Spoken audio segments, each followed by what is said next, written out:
When you tithe or put your money in the offering plate, what do you expect to get back in return from God?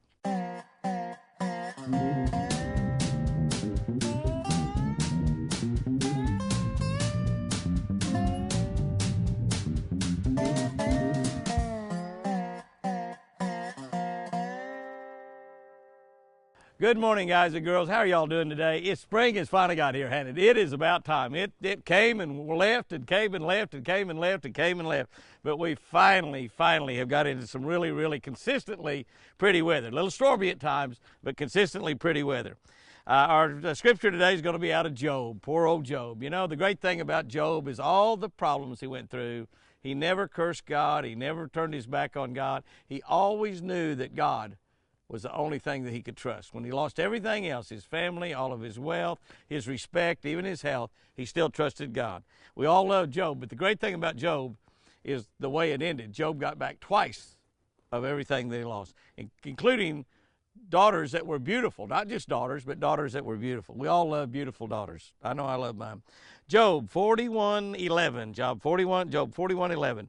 No one has ever given God anything that he must pay back, that he being God.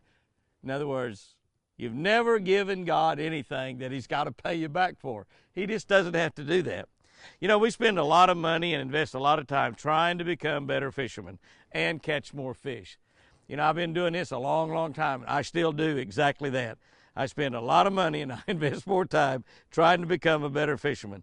We all get excited when we hear about a new lure, a new technique, new electronics, a new fishing line, a new boat charger, I mean anything, new battery charger, whatever, new batteries even. We get excited about that. We're making this investment in hopes of a greater return in fish catches. In other words, we're spending money buying stuff so we can hopefully catch more fish. We're like looking for a return on our investment. We often play the same game with God. We mentally expect to get what we want and receive his blessings in abundance. Now, we may not just bring that right out in the open. We may not share that with our friends or even our family, but we just sort of mentally expect, when we put our tithe into the offering plate, many times we expect to receive his blessings back in abundance. I've heard people complain, you know, I do this, I do that, I never get ahead, God never blesses me, I do this for him, I do this for him. Next sentence says it all there. After all, we tithe, we teach, we attend, we witness, we support. Doesn't God owe us something in return?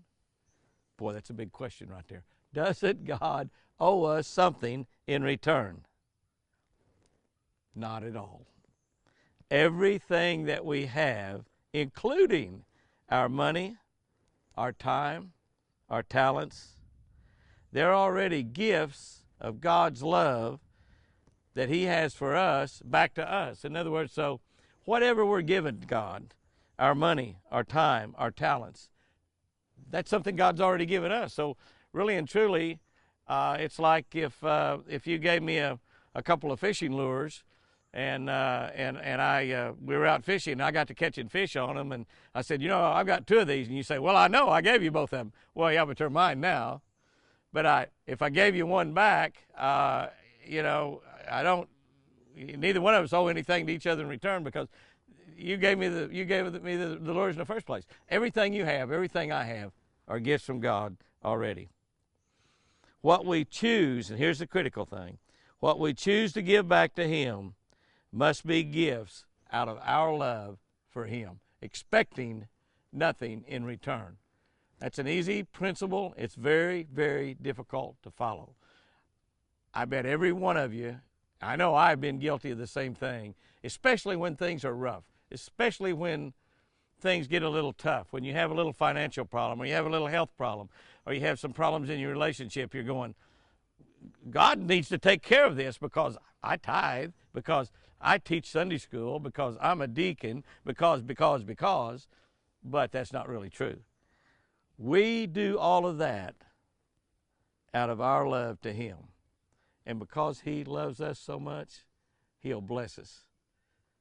but he knows our heart. He knows our mind. So we can't fool him. We can't fool him like we fool everybody else. Okay, here's our tip for today. Follow up missed buzzbait strikes with a slow roll spinnerbait or a tube.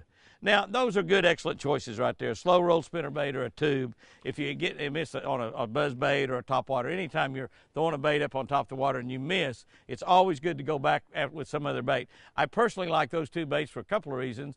One is they're very accurate baits to throw. You can throw a spinnerbait and hit the exact spot and bring that bait, slow roll it right by exactly where that fish missed. I fished with Chris yesterday evening, the biggest fish of the whole day. I'm always picking on her, but the biggest fish of the whole day was one she missed on a sinking worm.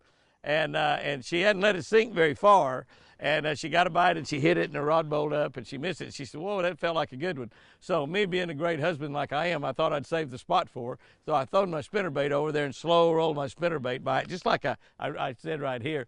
Boom, 6.5 pounder loaded up on it. And well, no, that didn't thrill her. I'll just say it didn't thrill her. But I told her, she said, you owe me one. You got to find me a fish I can catch. And I did that. In fact, I found her two. Kind of like God repaying Job double, I repaid her two. I found two fish for her that she went ahead and caught.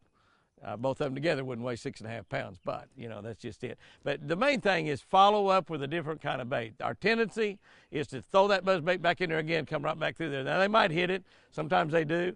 But the best thing to do is as soon as you miss that fish, grab another rod, throw something else in there that's got something different on it. A worm, a little crankbait. I like to use slow roll, a spinnerbait, or a tube. And one of the reasons, like I said, is because those baits are accurate. You need to get right back exactly where you missed that fish on a buzzbait or a topwater bait up on top of the water. Guys and girls, go out there and have you a great one. Y'all been sending comments. The fishing's great everywhere you are, except some of y'all up north still need to get in your truck and drive south. Guys and girls, have a great one out there today. I love you.